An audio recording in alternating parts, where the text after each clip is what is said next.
début d'année,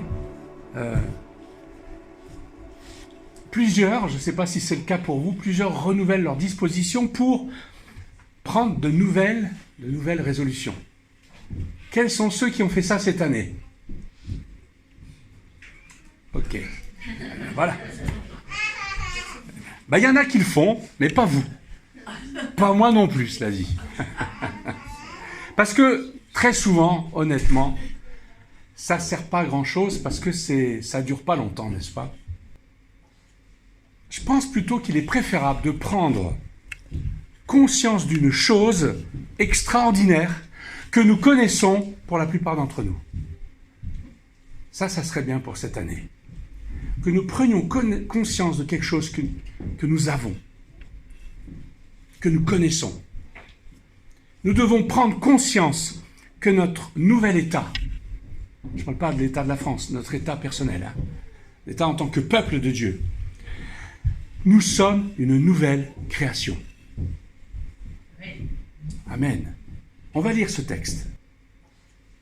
2 Corinthiens 5, chapitre 5, verset 17. Si quelqu'un est en Christ, il est une nouvelle création. Les choses anciennes sont passées. Voici, toutes choses sont devenues nouvelles. On le connaît ce texte, n'est-ce pas? On va analyser ce texte. Et déjà, juste replacer le contexte de ce chapitre. En fait, Paul nous dit, et dit aux Corinthiens, que nous avons un ministère de réconciliation, comme ambassadeurs de Christ. Ça, c'est le contexte. Et il nous balance ce passage-là en plein dans ce contexte-là. C'est en tant que nouvelle création que nous pouvons vivre ce ministère. Ainsi donc, tu es une nouvelle création, une nouvelle créature, car tu es en Christ. Si tu es en Christ, c'est franchement nouveau ça, c'est franchement nouveau. Et vous savez, même chrétiens, on a du mal à saisir toute la portée de ce texte, de ce passage. Ça veut dire quoi d'être une nouvelle création? Alors on va prendre un peu de temps là, en considérant le texte original. Pourquoi? Le Seigneur nous fait la grâce, nous qui vivons sur cette terre avec des milliers de langues, oui, on peut dire des milliers, de faire des traductions de la parole. Et c'est bien, parce que nous avons besoin de nous alimenter de la parole de Dieu, n'est-ce pas? Je l'avais mis tout à l'heure. Nous avons besoin de manger cette parole, et pour ça, on a besoin de connaître la langue. Et Dieu a fait la grâce que la Bible, qui a été écrite en hébreu pour l'Ancien Testament et en grec pour le Nouveau Testament, de traduire ces textes. Et Dieu, par son esprit, fait que cette traduction va nous parler quand même. Alors, pourquoi aller chercher des fois dans l'original, le grec pour le Nouveau Testament ou l'hébreu? Parce que ça ne va pas remettre en cause cette traduction qui vous sert de tous les jours quand vous lisez la parole. Et ça permet des fois d'approfondir, de voir des subtilités peut-être qu'on ne verrait pas tout de suite avec le langage vernaculaire, c'est-à-dire français pour nous.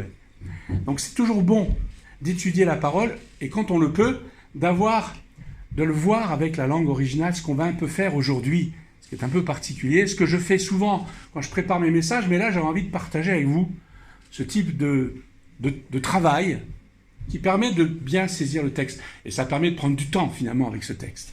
Voilà, ça c'était l'intro. Ça commence par un mot dans votre Bible que vous ne voyez pas. Ça commence bien. Il est là, on ne le voit pas. Et pourtant, il existe en grec. C'est ce mot-là. Osté. Osté n'apparaît pas dans les traductions. Je ne sais pas pourquoi, mais ça n'apparaît pas. J'ai regardé plusieurs traductions, il n'est pas là. Et pourtant, le mot en grec existe. C'est quoi ce mot? C'est une conjonction, en fait. Osté. Osté, ça vient de deux mots, os et té. Os qui veut dire comme ce qui était dit avant, comme, et té qui est à la fois, comme c'était à la fois. Donc en fait, c'est traduit par c'est pourquoi. Osté, ça veut dire c'est pourquoi. Le sens, c'est pourquoi avec un résultat qu'il y a quelque chose. Je suis allé chercher du pain, c'est pourquoi maintenant on va le manger. Il y a un résultat. Il y a ce mot-là qui existe. Donc ça veut dire qu'il y a un rapport avec ce qu'il y a avant. Le mot que nous voyons dans le texte, Osté veut mettre donc l'accent sur le résultat de la combinaison de deux éléments. Il y a deux éléments avant qui se regroupent et qui sont bien décrits. On va le voir vite fait. Qu'est-ce que cherche l'apôtre? Si on lit le texte avant, on le lira. Il cherche à convaincre les hommes de quoi?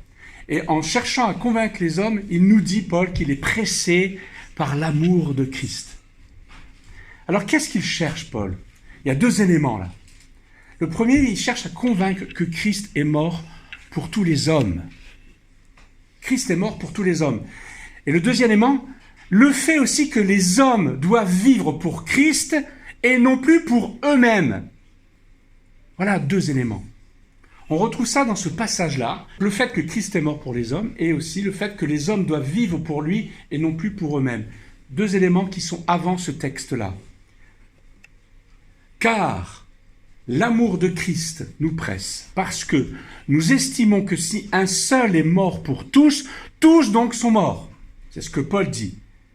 Et qu'il est mort pour tous, afin que ceux qui vivent ne vivent plus pour eux-mêmes, mais pour celui qui est mort et ressuscité pour eux. Ainsi, dès maintenant, nous ne connaissons personne selon la chair. Si nous avons connu Christ selon la chair, quand il était vivant en tant que terrestre, maintenant, nous ne le connaissons plus de cette manière. Le fait que Christ est mort pour les hommes et que les hommes doivent vivre pour lui et non plus pour eux-mêmes, voilà deux éléments importants dont Paul nous parle. Eh bien, ces deux éléments-là vont convoquer un résultat. Ces deux éléments convoquent un résultat, c'est que nous sommes une nouvelle création, parce que nous sommes en Christ. Si nous sommes en Christ, alors nous sommes une nouvelle création. Et il y a deux éléments fondamentaux qui sont là, c'est ce qu'on a vu ensemble. Si nous croyons de tout notre cœur ce que Christ a fait pour nous, et que nous le vivons par la foi, afin de vivre pour le Christ et non plus pour nous-mêmes, ça va provoquer une réalité toute nouvelle.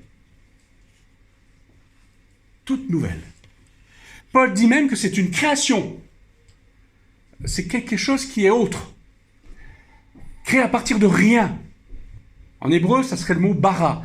Ça veut dire qui veut dire créer à partir de rien. Alors justement, on va voir le mot création. Création, en grec, c'est ktisis. C'est l'action de fonder, l'action d'établir et de construire. Le premier sens, c'est l'action de créer, c'est tout simplement la création. Elle est fondée à partir de rien. Et c'est vraiment ce terme-là, ktisis, c'est-à-dire que c'est une création qui est fondée à partir de rien. En hébreu, je vous l'ai dit, c'est bara. On retrouve même ce mot-là dans un texte de Homère. Donc c'est pas un mot inventé dans le Nouveau Testament, c'est un mot qui existait dans le grec, qui veut dire tu crées à partir de rien. Et le deuxième sens de ce mot, c'est la conséquence du premier sens. C'est la création, c'est-à-dire la chose créée.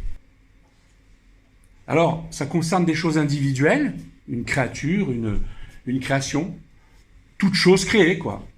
Les arbres, les pierres, les animaux, les chèvres, les étoiles. C'est des choses créées, ça. Et il y a même une chose très marrante, il y a un usage rabbinique, donc chez les rabbins, chez les juifs, quand un homme se convertit de l'idolâtrie au judaïsme, comme je l'ai écrit, il est appelé homme créé. C'est marrant qu'ils ont utilisé ce mot-là, création. Et puis la création, c'est la somme de l'ensemble des choses créées, c'est-à-dire le monde. Dieu a créé le monde. Voilà. Et il y a un troisième sens aussi avec ce mot-là, qui est utilisé dans le Nouveau Testament, notamment chez Pierre, où il est parlé d'institution et d'ordonnance. L'institution avec l'idée de l'autorité. Alors c'est vrai que dans notre texte, le point 3 ne concerne pas notre passage de 2 Corinthiens 5, verset 17. Alors qu'est-ce que cela veut dire pour nous? Ça veut dire qu'il y a une réalité qui ne dépend pas de nous et qui est du ressort de Dieu, la création. Quand il voit nos cœurs qui s'attachent à Christ, qui croient en lui, nous croyons en Christ, et qui veut vivre pour lui et non plus pour nous-mêmes, alors Dieu, le Père, crée un homme et une femme nouvelle. Un homme nouveau. Différent de ce qui était avant. Il l'a créé à partir de rien. Ça veut dire quoi? Rien qui vienne de cette terre. Cet homme nouveau, cette nouvelle création, c'est quelque chose qui est fait de Dieu, qui est fait par Dieu, qui est fondé par Dieu, qui ne vient pas de cette terre.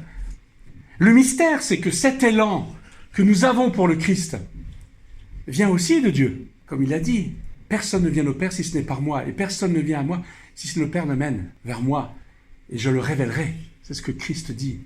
C'est une action de Dieu là aussi. Il y a un effet de la grâce de Dieu qui nous pousse à croire au Christ et à le suivre. À partir de là, si on est en Christ, nous sommes une nouvelle création. Il faut quand même bien réaliser ce que ça veut dire. Et c'est pour ça que je prends du temps avec ça. Le mot création, où certains traduisent par créature, ça peut être employé, puisque c'est le deuxième sens. Ça rejoint la créature. Donc la créature, c'est l'individu seul, alors que création, c'est l'ensemble des individus.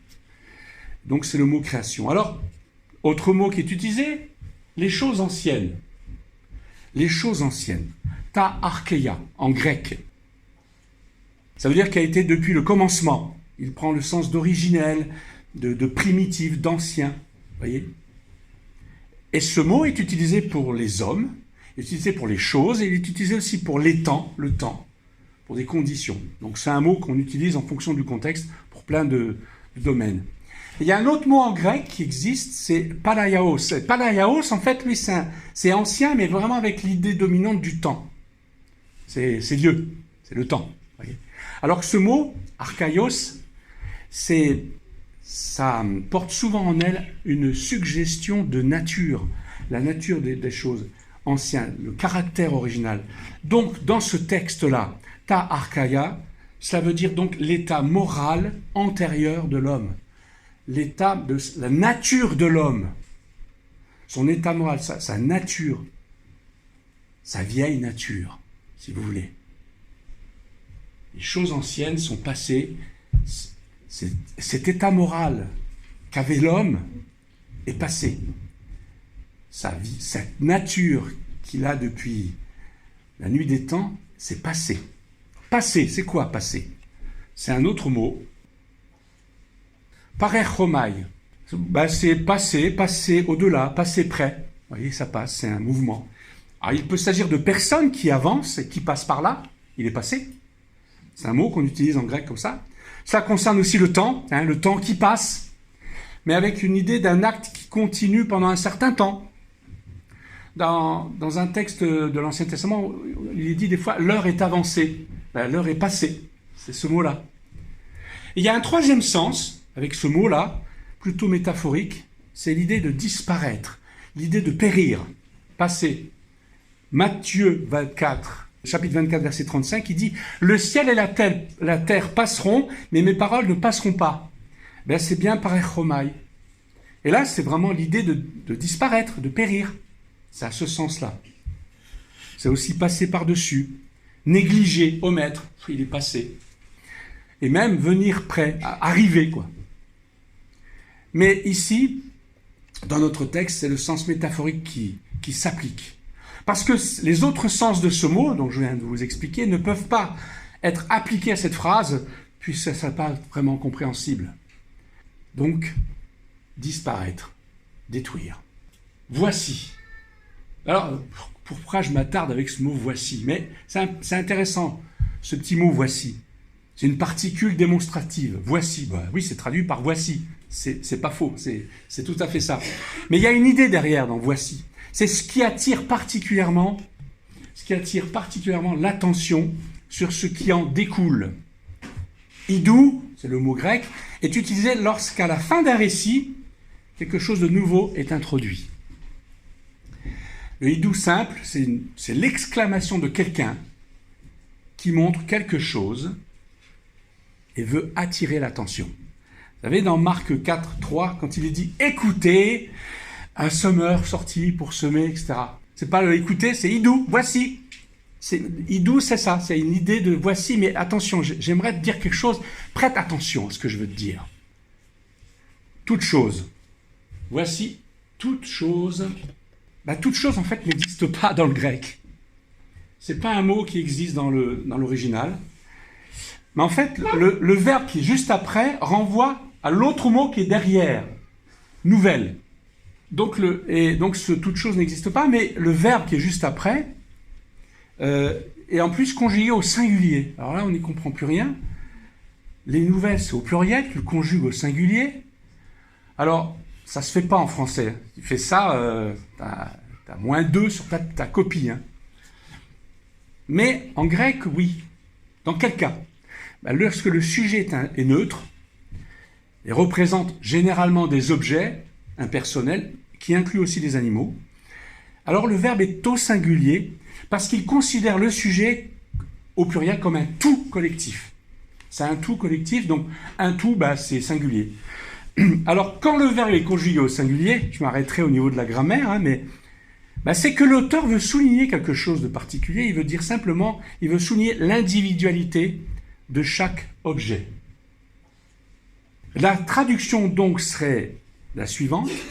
Voici que sont arrivées les nouvelles. Alors, si vous voulez, les traducteurs, quand ils ont traduit ça comme ça va peut-être pas être évident. Mais voici que sont arrivées, les nouvelles. Les nouvelles. En considérant en plus chacune des nouvelles. Alors, de quelles nouvelles parle-t-on dans ce texte? Les nouvelles choses. Même si ces choses sont nouvelles et sont différentes des anciennes choses. C'est pour ça qu'ils mettent toutes choses. Ça fait rappeler les anciennes choses. Mais là, c'est toutes choses, mais elles n'ont pas la même nature que ces anciennes choses. C'est autre chose. C'est nouveau. Les nouvelles choses, sont devenues gegonen. C'est pareil, c'est conjugué au singulier, mais parce que c'est les nouvelles, c'est un neutre. Il utilise le verbe au singulier. Ça veut dire devenir, tout simplement. Ça signifie un changement de condition, un changement d'état, un changement de lieu, devenir, comme notre mot en français.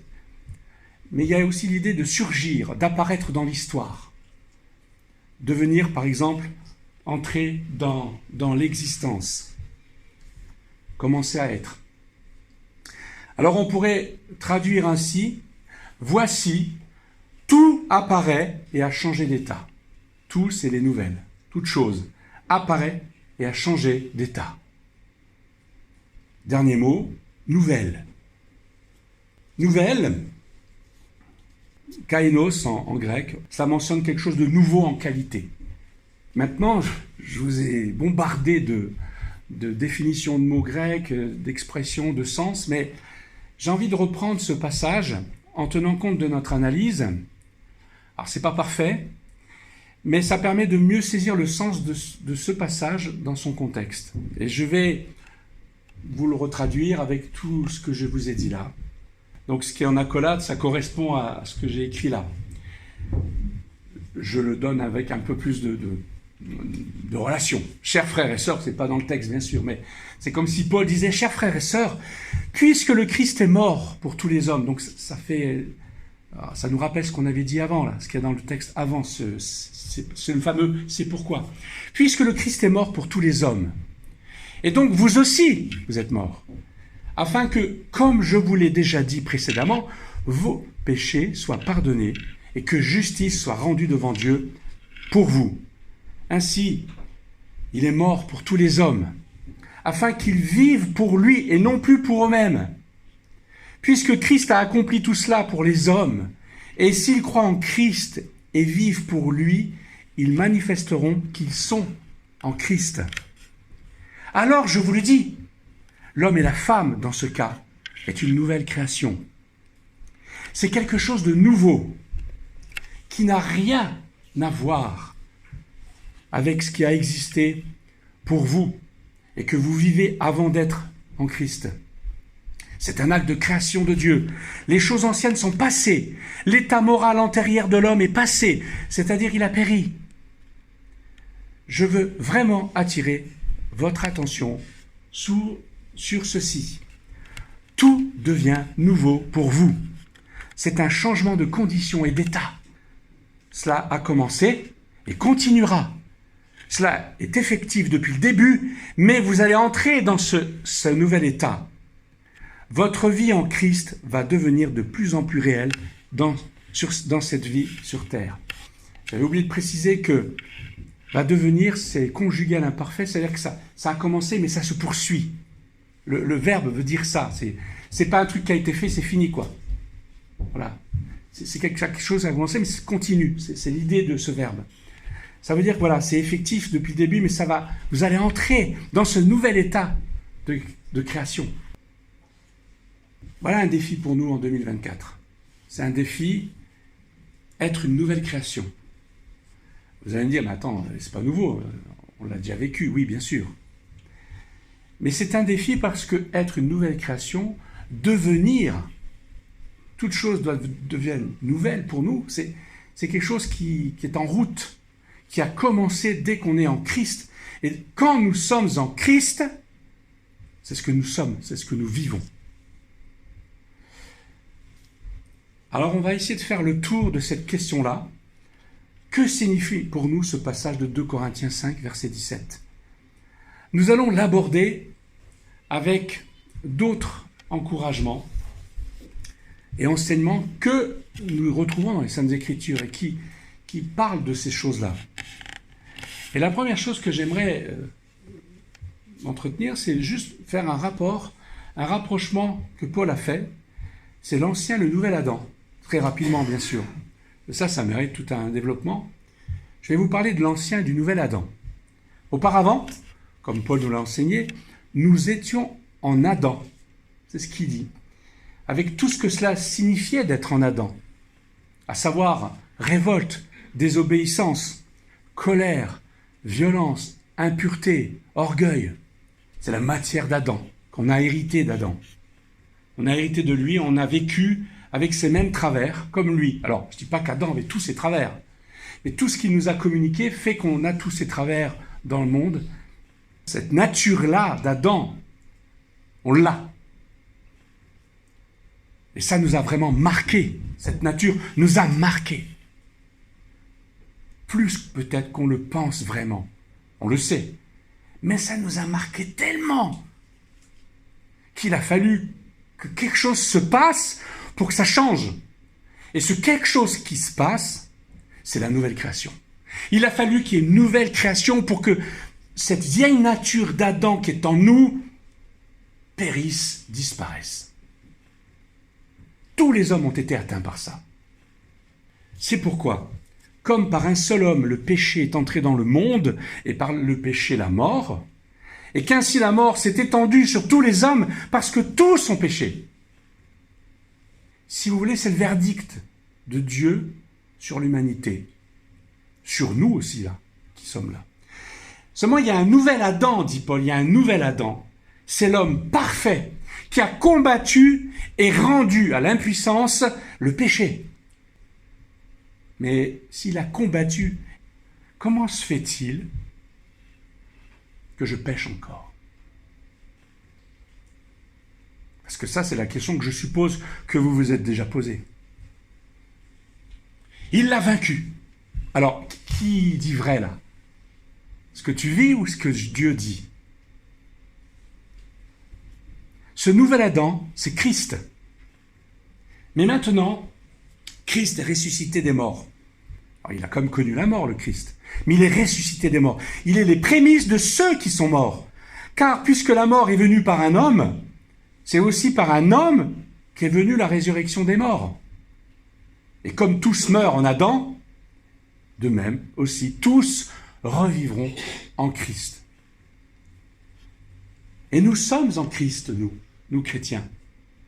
En ce nouvel Adam, c'est nouveau, c'est complètement nouveau. Seulement, il nous faut l'appréhender, ça. Il faut vivre cette vérité, parce que ça, c'est une vérité éternelle. Nous mourrons en Adam. C'est le monde des ténèbres et du péché. Mais nous vivons en Christ. Et c'est maintenant. Déjà pour 2024. Nous vivons en Christ. C'est pourquoi il est écrit, le premier homme, Adam, devint une âme vivante. Le dernier Adam est devenu un esprit vivifiant. Ça, c'est quelque chose de nouveau. Mais ce qui est spirituel n'est pas le premier, c'est ce qui est naturel. Ce qui est spirituel vient ensuite. Le premier homme tiré de la terre est terrestre. Le second homme est du ciel. Tel est le terrestre, tel aussi sont les terrestres. Et tel est le céleste, tels sont aussi les célestes. Et de même que nous avons porté l'image du terrestre, nous porterons aussi l'image du céleste. Voilà la perspective de Dieu.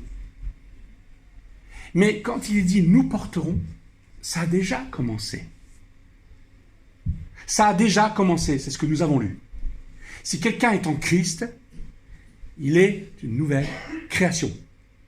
Les choses anciennes sont passées, voici, et j'attire votre attention là-dessus, toutes choses sont devenues nouvelles. Une deuxième chose, les choses nouvelles justement, on va les voir un peu. Vivre des richesses de Christ, c'est un aspect. Auparavant, on avait les réflexes, les pensées de l'ancien Adam. Et Paul propose aussi un autre mot pour nous parler de la réalité de ça. C'est vivre selon la chair. C'est ce que vous retrouvez dans les Écritures. La nature propre, notre propre nature, selon la chair. Ces expressions parlent de ce vieil Adam, ces vieux réflexes, cette façon d'être, cette attitude. Maintenant, dit Paul, nous avons les réflexes et les pensées du nouvel Adam. Nous les avons. C'est pas tu peux les avoir, tu les as. C'est à nous. Ça fait partie de notre patrimoine et de notre héritage. C'est notre compte en banque spirituel. Nous pouvons dépenser ces richesses du nouvel Adam. C'est aussi notre lieu de stockage alimentaire. Nous pouvons nous nourrir dans ce lieu-là des mets succulents de Dieu, de ce nouvel Adam.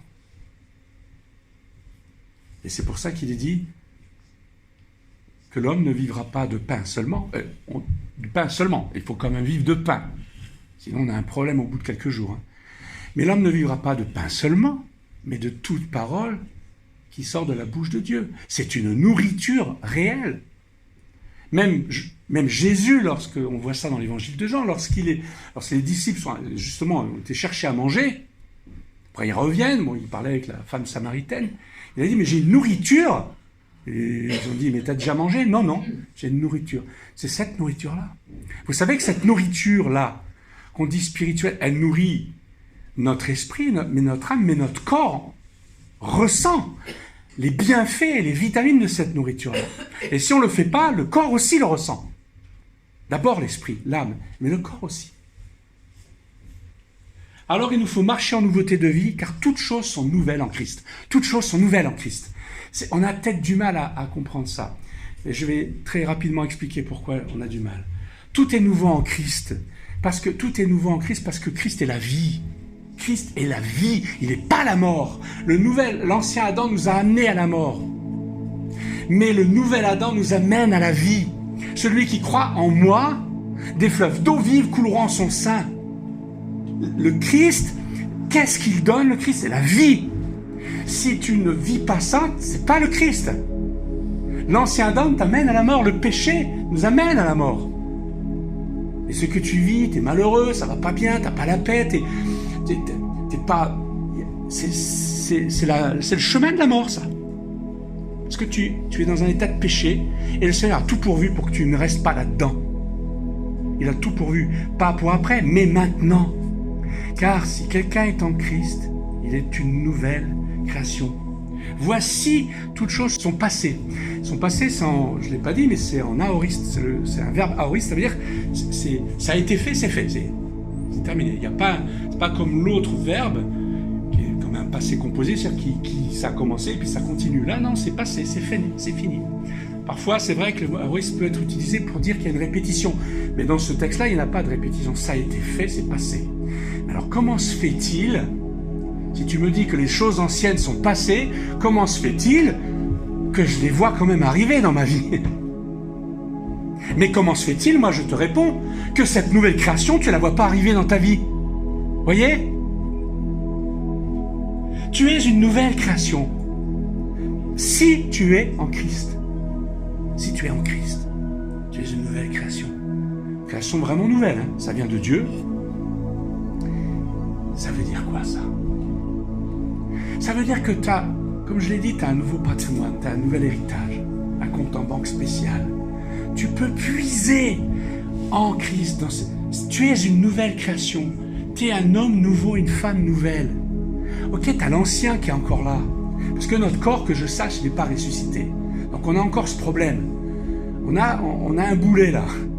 Mais tu es une nouvelle création. Allez, très souvent, on passe un temps fou, soit à essayer de se débarrasser de cet ancien Adam, ou soit à s'y complaire. Alors que tu es quand même une nouvelle créature. Mais à ce moment-là, tu as quitté le royaume. Vous savez, c'est un peu comme quelqu'un qui s'est marié avec une femme ou un homme qui s'est marié avec quelqu'un de princier, on va dire, qui est devenu dans la famille du roi. Il est rentré à la famille, il est dans le royaume. Il profite de tout. Et pour une raison qu'on ne sait pas, cet homme ou cette femme qui s'est retrouvé dans le royaume, qui fait partie de la famille, il sort. Il s'en va, il ferme la porte, il retourne là, parmi le peuple. Et il se dit, ah ouais, je me retrouve ce que j'avais avant. Mais lui, il peut revenir comme il veut dans le royaume. Tu peux revenir comme tu veux dans le royaume. Et là, tu peux puiser les réserves de Dieu pour toi, parce que tu es une nouvelle création. Il faut le croire. Nous croyons plus que nous sommes des anciens Adam. Nous croyons plus qu'on ne va jamais s'en sortir. On croit toujours plus cela qui est une réalité, qui a été une réalité. Mais on croit moins. On n'y fait pas gaffe. On l'oublie. On l'oublie que nous sommes une nouvelle création, une nouvelle créature. Non, mais vous imaginez ce que c'est que d'être une nouvelle créature? Vous l'êtes aussi. Et les choses anciennes sont passées. Pour Dieu, c'est fini. Quand tu es en Christ, c'est fini. Si tu es en Christ, les choses anciennes, on n'en parle plus. Ça a disparu, c'est fini. C'est terminé. Et vous savez ce qu'on fait avec Dieu? Au fait, et on ramène ça. Et Dieu nous dit, stop, arrête. Mais c'est parce que nous ne le voulons pas. C'est parce qu'on a décidé, consciemment et parfois même inconsciemment, de revenir. Et on a beaucoup de problèmes. Surtout en tant que chrétien. On est ballotté là. On sent bien qu'il y a le royaume. On aime le royaume, mais pour une raison Y et Z, parfois on sort du royaume des cieux. C'est le royaume des cieux. On pourrait faire une étude sur le royaume des cieux. C'est un royaume spécial. C'est le royaume où nous sommes. Nous sommes dans les lieux célestes. J'en reparlerai la prochaine fois parce que ce message n'est pas fini, mais moi je l'arrête là. Sinon c'est encore la moitié du temps là. Je me dis on ne peut pas. Mais voyez-vous, c'est important de considérer ces choses-là. C'est un nouveau défi. Ce n'est pas une nouvelle résolution. C'est quelque chose que tu as, que nous possédons tous ici. Enfin, si vous êtes en Christ, avez-vous reçu le Christ déjà? Bien entendu. Celui qui n'a pas reçu le Christ, celui qui peut-être se pose des questions encore, viens à Christ, viens à Jésus. Remets-lui, repens-toi, change d'attitude, remets-lui ce que tu es. Et le Seigneur pardonnera, parce qu'il est venu pour pardonner. Il n'est pas venu pour juger le monde, il est venu pour pardonner. Et nous, enfants de Dieu, il n'est pas venu pour te juger, mais il est venu pour te pardonner et te donner la vie. Pour que tu vives. Que tu ne vives pas pour toi-même, mais pour Christ, comme on a vu tout à l'heure, tout au début. C'est ça. Et si tu es comme ça, tu es en Christ. Et si tu es en Christ, une nouvelle création. Les choses anciennes, c'est terminé. Pour Dieu, c'est fini. Ne reviens pas là-dessus. Tu es dans le royaume. Pourquoi tu ressors et vouloir revivre encore ce qu'Adam nous a communiqué? Pourquoi tu veux revivre qui est en toi, cette ancienne nature? Elle est encore là. On a un corps qui n'est pas ressuscité. D'où la bataille. Mais cette bataille, mes amis, arrêtons de rester là. Reviens dans le royaume. Chaque jour, reviens dans le royaume. Reviens vers lui. Et là, puise les richesses de Dieu. Puise-les, prends-les. Elles sont à toi. Prends-les. On est timide des fois. Par contre, pour le péché, on ne l'est pas. Évidemment, on est habitué. Donc finalement, ça vient vite. C'est sûr. Le Seigneur, il sait. Le Seigneur est patient. Mes amis, revenons à lui. Revenons à lui. La prochaine fois, je continuerai cela, parce qu'il y a encore d'autres choses à dire sur ce sujet. Mais voyez-vous, c'est très important de savoir ce que nous sommes. Et nous devons vivre ce que nous sommes. Et c'est là où souvent le bas blesse. Tu es un prince, tu es un roi. Tu es un sacrificateur. Est-ce que tu vis comme un roi? Est-ce que tu vis comme un sacrificateur? Je veux dire, Dieu nous a donné cela, mes amis. Ça, c'est mon défi pour 2024. J'espère que ça sera le vôtre. D'aller encore plus loin avec Dieu. De passer du temps avec lui. Dans ta chambre seule. C'est là que Dieu te le rendra. Il ne te demande pas d'être un hypocrite, de faire le bon chrétien devant tout le monde. Ça, ce qu'il veut, c'est cette relation personnelle qu'on a avec lui. Que vous avez déjà, je pense. Mais vous savez ce que c'est que le combat. Alors, que ça soit un bon défi. Ce n'est pas une résolution. Continue avec Dieu. Reste dans le royaume. Ne le quitte pas. Parce que si tu quittes ce royaume, tu n'es plus en Christ. Alors, c'est une manière de parler. Tu es en Christ. C'est éternel. Mais quand tu quittes, alors tu es en Christ, mais tu fais comme celui qui n'est plus dans le royaume. Il y en a des gens comme ça, où tu as des directeurs d'entreprise qui veulent voir un peu comment sont les employés. Qu'est-ce qu'il fait? Il se déguise et il devient un petit employé. S'il se comporte mal, les collaborateurs, ils peuvent le prendre pour un mauvais employé, ils peuvent l'insulter, ils peuvent faire ce que tu veux. Après, ils vont l'avoir là parce qu'ils vont se dire « Oups, c'était le directeur, les amis ». Si tu quittes le royaume et que tu viens dans le monde, les gens, t'es comme eux, hein. Il n'y a pas de puissance, il n'y a rien. T'es comme eux, ils peuvent même t'insulter. T'écraser comme une pauvre... C'est pas ça que Dieu veut pour nous. Il veut pas ça pour nous. Vous voyez, si quelqu'un est en Christ, il est une nouvelle création. Mes amis, vous êtes une nouvelle création, une nouvelle créature de Dieu. Restez dans le royaume. Apprenons ensemble ce que le royaume possède et veut nous donner. Nous avons des richesses en Christ, on l'a vu. Nous sommes le nouvel Adam. Nous sommes en le nouvel Adam. Le nouvel Adam, c'est Christ. Nous allons recevoir, nous allons hériter de ce que est Christ et nous allons plus hériter de ce qui est Adam. C'est fini, ça coupe ça. Si ça revient, forcément que ça va revenir, c'est dans ton corps. Mais tu n'es plus redevable de ça, tu n'es plus redevable du péché, tu n'es plus redevable des ténèbres. Pourquoi? Parce que Dieu t'a amené des ténèbres jusqu'à son admirable lumière. Il l'a fait. On oublie ce qu'il a fait. Ce qu'il fait est éternel. Ça a commencé peut-être à 20 ans de vie chrétienne, 10 ans, 3 ans ou 50 ans. Mais il l'a fait. Et c'est fait. Donc, voyez ce que Dieu nous donne. Que le Seigneur nous bénisse, nous encourage à aller de l'avant. Et donc 15 jours, je reprendrai la suite et vous verrez qu'il y a de belles choses encore par rapport à ce texte qui est riche finalement. Bien entendu, là je le mets en perspective avec d'autres textes bibliques. Mais rappelons-nous ce que vous êtes. Et j'espère que c'est notre défi d'être de ceux qui se comportent comme les fils du royaume. Parce que nous sommes en Christ. Nous sommes une nouvelle création qui vient de rien, qui ne vient pas de ce monde. C'est autre chose. C'est Dieu qui l'a fait. Dieu l'a fait. Alors, saisissons ces choses. Que Dieu bénisse sa parole. Merci Seigneur pour ta parole qui est la vérité. Inscris dans nos cœurs, dans nos vies de tous les jours, Seigneur, ce désir de rester dans le royaume, de vivre en toi et de prendre, Seigneur, de vivre ce que nous sommes. Une nouvelle création, une nouvelle créature, nous le sommes en Jésus.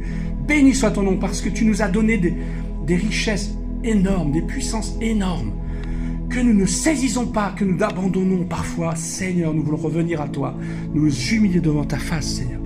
Ô Père, aie pitié de nous, fais-nous grâce, donne-nous, Seigneur, dans ta grâce, dans ta patience et dans ton amour, de découvrir ce royaume formidable, d'être cette nouvelle création que tu as fait pour nous. Et nous pourrons ainsi, Seigneur, être de vrais ambassadeurs, des ambassadeurs de Christ. Oh Seigneur, bénis-nous. Au nom de Jésus, je te prie.